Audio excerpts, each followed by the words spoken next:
Cheguei, cheguei, cheguei com a minha turma, cheguei.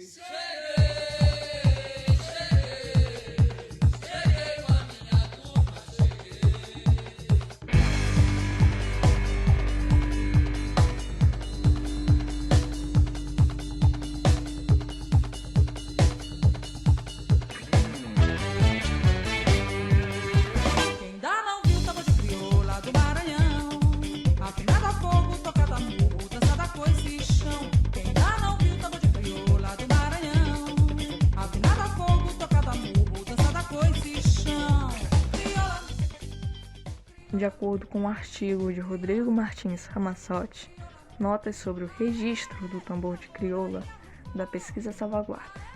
Embora não se possa precisar com exatidão as origens históricas do tambor de crioula, pode-se constatar, a partir de um lado, de referências bibliográficas dispersas sobre o assunto e de outro, da massa de depoimentos extraídos das entrevistas com os brincantes, a existência desde a primeira metade do século XIX de menções a manifestações lúdico-religiosas realizadas por escravos e seus descendentes, como forma de lazer, devoção e resistência ao contexto opressivo do regime de trabalho escravista.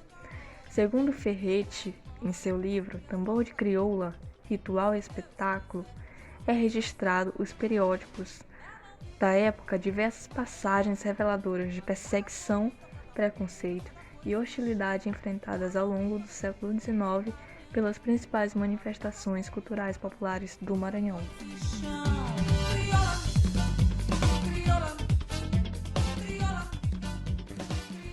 Segundo Wagner Gonçalves da Silva, no artigo Arte Religiosa Afro-Brasileira, a definição das artes religiosas afro-brasileiras é uma tarefa hercúlea devido às diversas influências.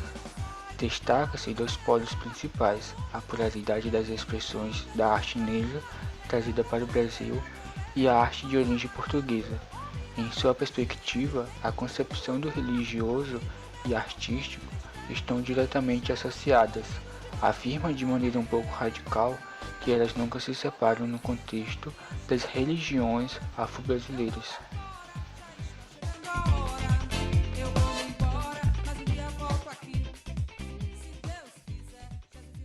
Em relação sobre a dimensão religiosa e o caráter ritualístico, observamos pontos de vista conceituais divergentes entre o folclorista maranhense Domingos Vieira Filho e Sérgio Ferretti. Primeiramente, é oportuno destacar que ambos enfatizam as diferenças entre tambor de Minas e tambor de crioula, temática que desperta confusão. Tais diferenças emergem na comparação se cada um apresenta ou não um caráter religioso. Ferretti defende que, além de ser uma manifestação que consiste em uma forma de diversão, ela apresenta alguns traços religiosos. Por exemplo, o autor cita a fundação dos grupos como pagamentos de promessa ao santo padroeiro, na oração de ladainha antes do início das apresentações e em momentos antes da dança, em que as correiras bailam segurando ou colocando sobre a cabeça a imagem de São Benedito. No entanto, na perspectiva de Domingos Vieira Filho, citando diretamente o autor, o tambor de crioula no Maranhão é simples dança para se divertir, sem a menor pertinência ou ligação com a religiosidade do negro maranhense e seus descendentes. Segundo Vieira Filho, a noção de rito está diretamente relacionada com a propriedade mágico-religioso. Dessa forma, como o tambor de crioula não possui nenhum caráter religioso, não se trata de uma expressão cultural que detém aspectos ritualísticos. Ademais, a relação entre o tambor de Minas e o tambor de crioula argumenta que tal confusão em relação à dimensão religiosa tenha se originado por causa de um equívoco. Se os atabaques do tambor de Minas apresentam uma função evidentemente mágica, que exerce uma força hipnótica que o tantã surdo produz, no tambor de crioula, os tambores servem apenas para conduzir o ritmo, mesmo que apresentem uma força que penetra o ser por igual, no despertar do sensualismo brabo, característica dessa dança. Dessa forma, o tambor de crioula é sem dúvida uma dança que nos veio no bojo da escravidão negro-africana e não tem nenhuma conotação ritual, como cita Domingos Vieira Filho. Em contraposição, Ferretti afirma que a noção de ritual se desassocia e ultrapassa o âmbito da dimensão religiosa. Segundo o autor, essa manifestação consiste em uma forma de reafirmação dos valores dos negros do Maranhão, presente sobretudo no simbolismo da dança, cuja linguagem, ao nosso ver, traduz dentre outros temas, como liberdade, força cultural, ritmo, alegria e criação de um espaço próprio em meio a tantas imposições.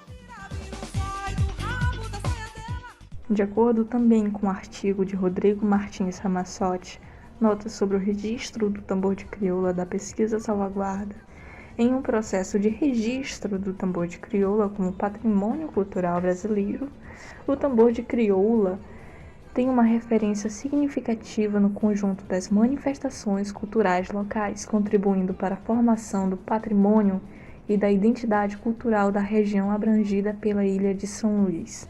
Assim, é descrito que o tambor de crioula é uma dança marcada por fortes traços africanos, na qual uma roda de mulheres baila diante de parelha de 3 tambores, grande, meião e crivador, tocados por homens.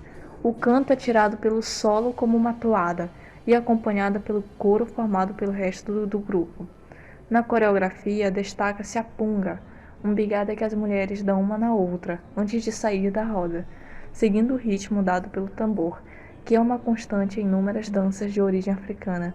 Essas dançantes, também chamadas coureiras, vestem saias rodadas muito coloridas e blusas de cores fortes, a cabeça enfeitada por flores, colares e outros adornos.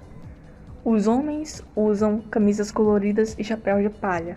Embora Domingos Vieira Filho considere que não há nenhum elemento ritual nesta dança, caracterizada pela espontaneidade do simples gingado diante de um tambor, pode-se destacar seu aspecto religioso, expresso no louvor a São Benedito e na demanda às apresentações em outras datas do calendário litúrgico popular, como São João ou os pagamentos de promessa.